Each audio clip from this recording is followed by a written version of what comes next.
And I imagine for some artists, they may say, actually, Jacob, I want my project in a theater. And that can still be a part of the offering. I want the proscenium. I want the 3/4 thrust. I want the in the round. I don't want to be in kind of a found space or outside. And that can be, again, what's the right container for the project that we are building with you? Hello, and welcome to Art Restart, where we explore how artists are reinventing their fields and building a new landscape for the arts. I'm Piercarlo Talenti, the producer and editor of this podcast, brought to you by the Thomas S. Keenan Institute for the Arts at the University of North Carolina School of the Arts. In this episode, we'll be spending some time with Jacob Padrón, the artistic director of the renowned Wharf Theater in New Haven, Connecticut. Just 2 months ago, in February of 2022, Wharf Theater released a bold statement that, as soon as I read it, made me want to interview Jacob. It said that starting with its 2022-23 season, the theater will not renew the lease on the space it has occupied for 57 years on the outskirts of New Haven. Instead, Wharf will commit, at least for a few years, to an itinerant production model that, quote, will prioritize equity, accessibility, and transparency, guided by 3 core pillars: revolutionary partnerships, artistic innovation, and radical inclusion, unquote. This statement, of course, came at a time when theaters all over the country, especially in the wake of the pandemic, are grappling with ways to reinvigorate and diversify their production models, as well as their audience base. So I wanted to hear from Jacob if he thought this move from putting on work in a permanent brick-and-mortar space to producing plays in spaces throughout a home city might really be the answer for struggling regional theaters. Jacob's resume includes leading innovative producing projects at such august institutions as Chicago's Steppenwolf Theater and New York's Public Theater. He's also the founder and artistic director of the Soul Project, a national theater initiative dedicated to producing the work of Latin artists in New York City and beyond. Jacob spoke to me from his home in New Haven. I asked him what his plans had been when he first took the reins of Wharf in 2018, and how the events of the last 2 years impacted his original vision. I think that the original plan, or my plans, were to build on history, were to build on the history of innovation and the legacy. Wharf Theater has an extraordinary history. It's been an artistic home for some of the most exciting artists. It's been the birthplace of really amazing new work, new plays. It had built a loyal sort of audience base and a real artistic community. And so how to hold on to that, right? Hold on to kind of the best chapters of our past as a bridge to our future, which in my mind was about making the theater more accessible, allowing the theater to reflect the kaleidoscope of our city and of our world.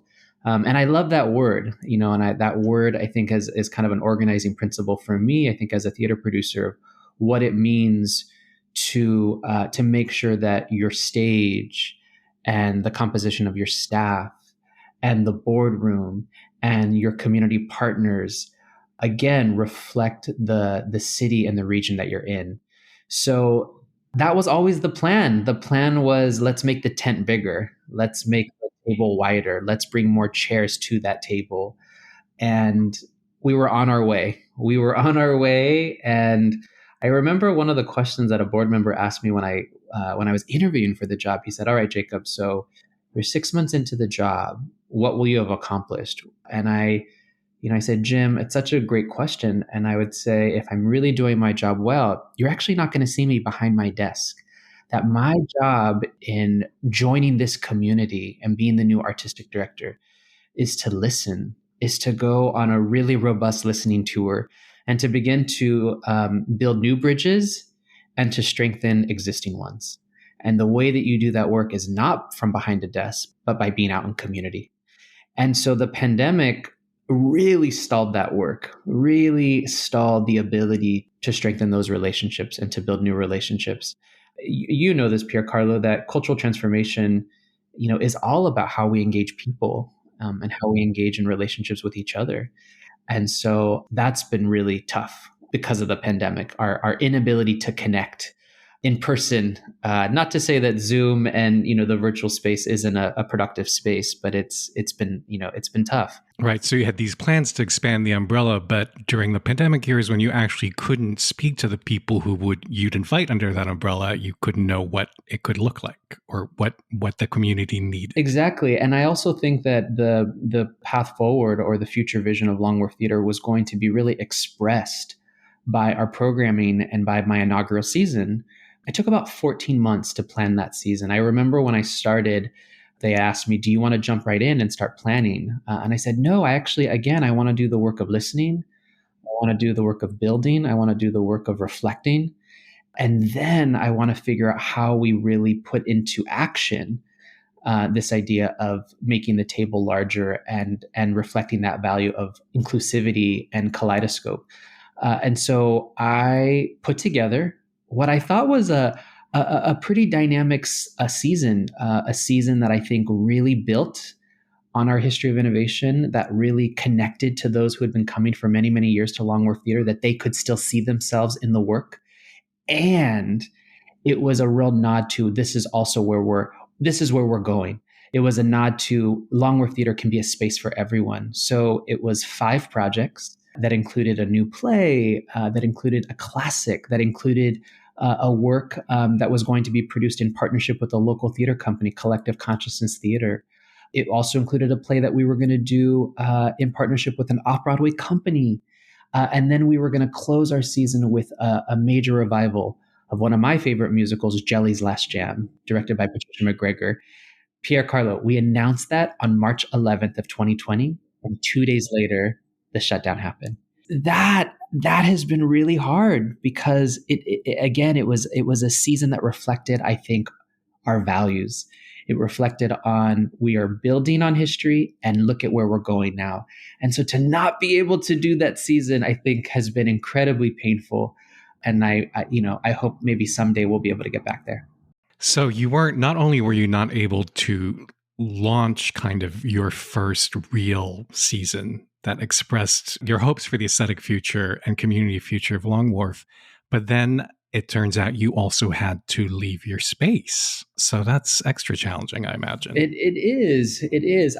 Although I see it as such a tremendous opportunity, though, as well. I mean, I think that there were several factors, I think, that led to us having to move out of our space, one of which you've already mentioned around our lease. Our lease was going to expire June of this year. And so it provided an opportunity for us to really sit with that reality of, what do we want to do? What is this? What is the next chapter of Longwear Theater in the context of a racial reckoning, in the context of, again, cultural transformation, really not just in the theater space, but I think in the arts and culture space, in the context of the question that's being asked of all of us, which is, how do you want to show up?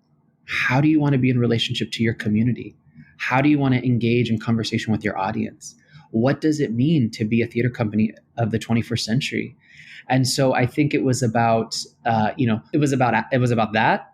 And it was about, maintaining a building is very expensive, right? The overhead costs and all that goes into maintaining a building.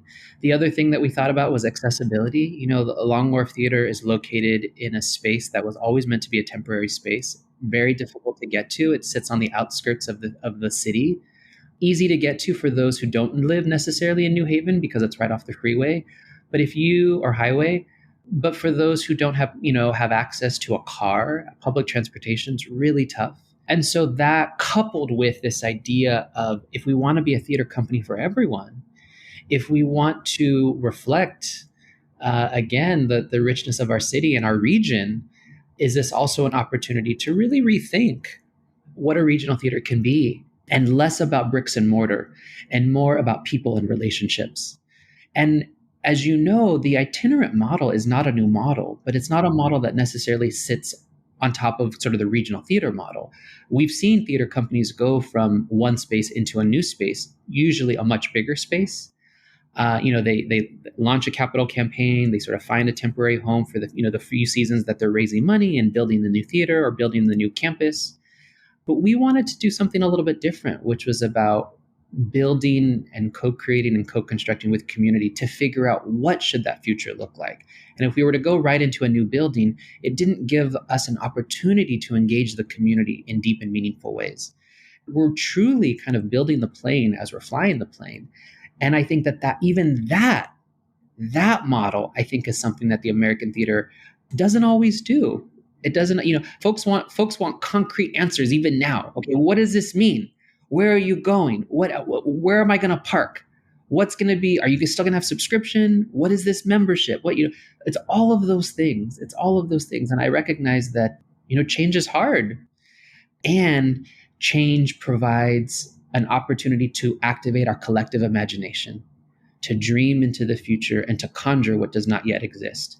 And I think that's the invitation. The invitation is, let's build, or let's write the next chapter of Longwear Theater together. And I think that's what I'm trying to center.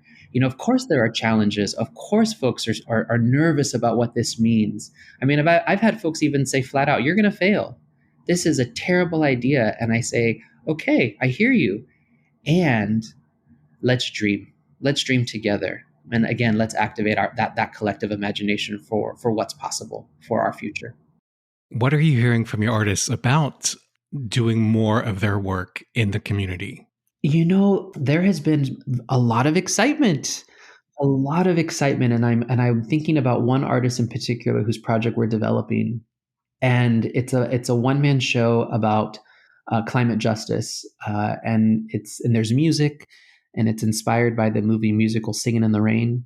And for this artist, they were able to, it kind of unlocked, I think, a number of things. But what he said to me was, he said, I can kind of now reimagine my relationship to this project because I get to think about what's the right container. What is the right container for this project now? What is my relationship to the land? What is my relationship to the audience now? Because I get to think about my project not in the context of four walls and a stage, which is a theater, and more about what is the container that's going to allow this particular story to be unlocked in new and exciting ways. I think that's exciting to artists to think about. We get to be bespoke in a certain kind of way. And I imagine for some artists, they may say, actually, Jacob, I want my project in a theater. And that can still be a part of the offering. I want the proscenium. I want the 3/4 thrust. I want the in the round. I don't want to be in kind of a found space or outside. And that can be, again, what's the right container for the project that we are building with you? And I think it allows us to be much more flexible and imaginative in how we think about that. It's kind of wonderful as you're describing. You're flying the plane as you're building it. It's a beautiful, scary, exciting experiment. As you're going to be testing things out, do you have a sense of what you're hoping the plane will look like or how it will fly in 2 or 3 years? I think it is something that I am reflecting on. I think in my head I can see it, but the ability to articulate it, I think it's like a feeling in my body. It's a sensation. I think that I have. It's sometimes I have these flashes of experiencing the work of Longwear Theater in new and exciting ways that I can see so vividly. And I think that it's asking folks to be patient with us, and again, to journey with us. But I think that plane, if we're using that metaphor, I think that plane is incredibly sturdy. That plane is vibrant. That plane is multicolored. That plane is still doing the thing that it does best, which, I guess with the plane metaphor, it's flying a beautiful flight. And I guess to bring it back to theater, we're still going to tell great stories. We're still going to make great theater. And I think that maybe that's part of the fear is well, what does that mean? Are we still going to see that classic play that we love so much? Does it mean that we're still going to see that world premiere play where, we know that we're getting to see it first before it goes on to have extended life across the country and in New York City? Does that mean that our youth and that the next generation of theater makers and theater lovers are still going to be a part of the life of Longwear Theater? And the answer without equivocation is yes. Yes, yes, yes. It might look a little bit different, but we're still going to be a great theater company.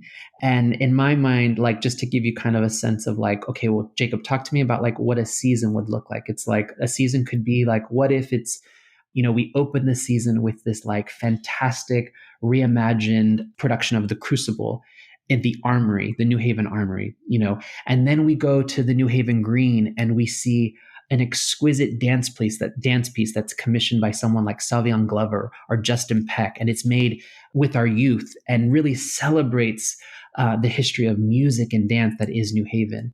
And then we go into a museum, and we get to experience, maybe a piece that's created in partnership with like a local opera company. And then a playwright, and they come together and they make something that you can't even put words to right now. And we activate a museum space in a way that we don't often sort of think about. And you drive down, Chapel Street, or you drive York Street, which is sort of in the middle of downtown, and you see banners of Longwear Theater on the light posts. That it's that kind of immersion, that kind of, again, kaleidoscope, that kind of vibrancy that I think is at the center of this invitation. And again, it's that thing of like, you're a regional theater.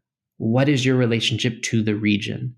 It's a big change because of course, when the first kind of the movement of regional theaters, 1965, around when Long Wharf was created and Center Theater Group, a lot of temples of culture were built, right? Yes. I mean, in terms of Center Theater Group, where you and I both met, there was a residential hill was literally kind of half raised to create this gleaming temple of culture, which was an exciting place to visit because it's beautiful and fancy, but it was also completely disconnected from the community. So I'm wondering, do you really think that the next movement for regional theater might be to let go of these temples and really scatter culture throughout the community? Well, I think it's a yes and. I think this is where we can think about how we center a mentality of abundance rather than a mentality of scarcity. And what I mean by that is I think that we can do a better job of having these buildings, having bricks and mortar, but making sure that those spaces are accessible and open, both physically open and metaphorically open to the people that we're actually trying to be in relationship with. And we can still create and build and construct with community in different parts of our region, so that it's not just about come to us, that you can still be anchored by a space, and you can still make work outside of that space. And so that's sort of also how I'm thinking about maybe the future for Longwear Theater. And so there might be an anchoring space. Yes, I mean, the idea of a campus. I mean, I've talked very openly about what does it mean for Longwear Theater to have a campus. But that campus, even the idea of a campus, you think of a constellation of buildings together. But I think, no, a campus can be expansive. A campus can be that anchoring space, say, in downtown, but that you then have these other spaces around the region that are connected to the life of Longwear Theater. These other spaces where you make work. These other spaces that allow the community and different neighborhoods to engage with your work. That excites me, and I wonder if that could also be a part of our future. What have you heard from your colleagues, from other artistic directors, without naming names? We don't want to put anyone on the spot. Yeah, what are you hearing generally? I wonder if they really envy you or if they think you're crazy. I think that's probably a little bit of both. I think that I think it's easy to share a love and affirmation. I think sometimes it's really easy to share love and affirmation. I think when maybe you're not, when you're not in the hot seat. But I would say by and large, there's been a lot of support, and I have felt very buoyed and very grateful, I think, for the way that the community the community of other artistic directors and executive leaders, and just leaders in the field that I really admire, who have been incredibly supportive and who've also have been able to like lend their wisdom, lend their ear. We've been having these town halls, virtual town halls, as a way to begin the process of engaging with community and saying, okay, this is, this new chapter for Longwear Theater. How do we want to build together? And they're meant to be both kind of listening sessions, information gathering sessions. It's also a place for us to share a little bit more context. And some of the artistic directors of other theater companies have joined those sessions just in solidarity and in support. This last virtual town hall that we had on Thursday, we opened up the chat. That was a big decision. We were like, we need to be able to give people the opportunity to share and reflect. And as you can imagine, Piercarlo, there were some very spirited, shall I say, comments.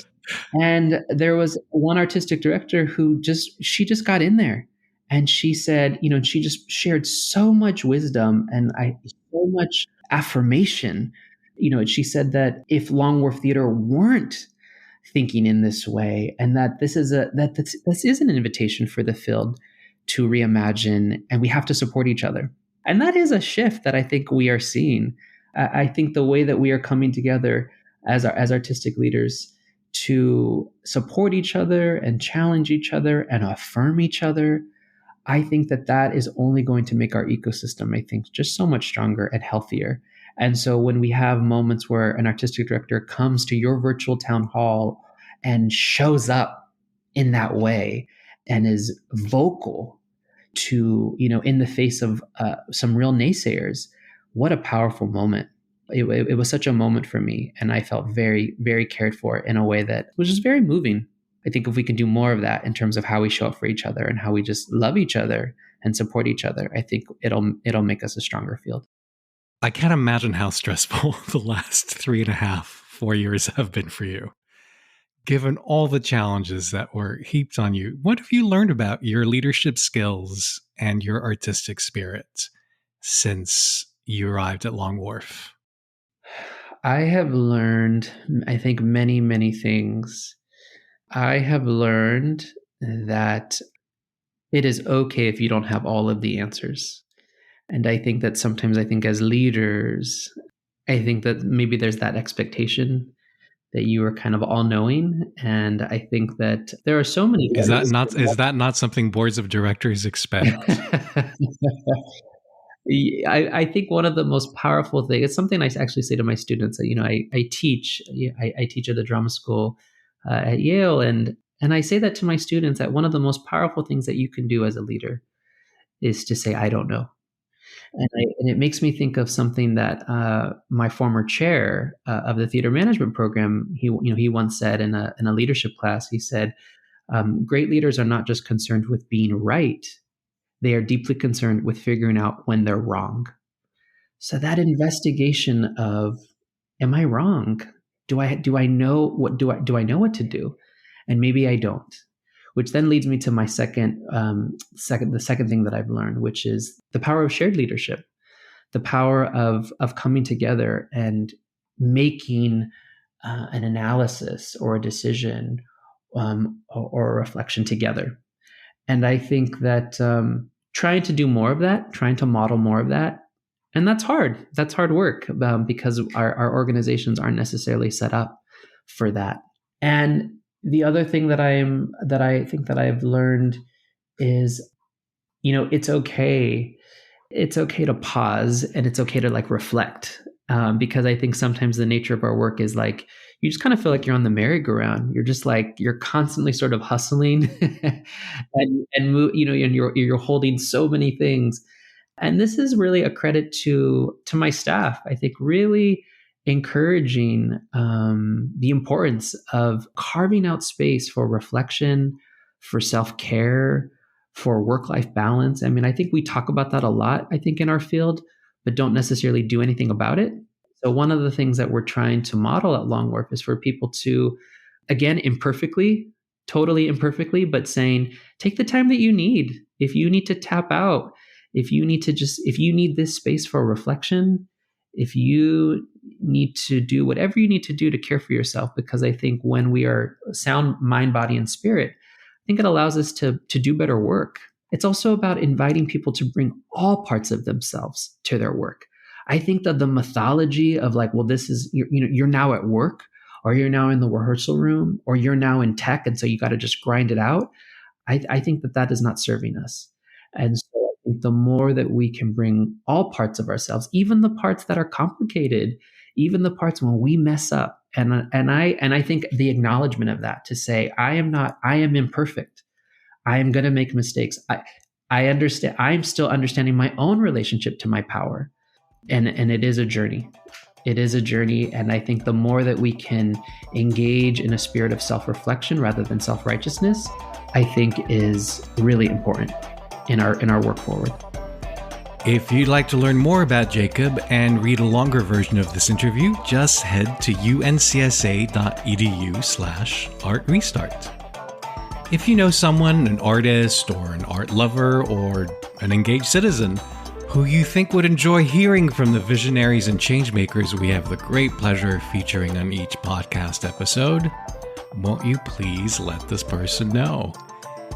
In each episode, I keep receiving new blueprints for creating more vibrant communities, and I'd love for as many people as possible to have access to these ideas. Our theme music is by Shanghai Restoration Project. I'm Piercarlo Talenti, and on behalf of the Keenan Institute for the Arts, thank you for listening.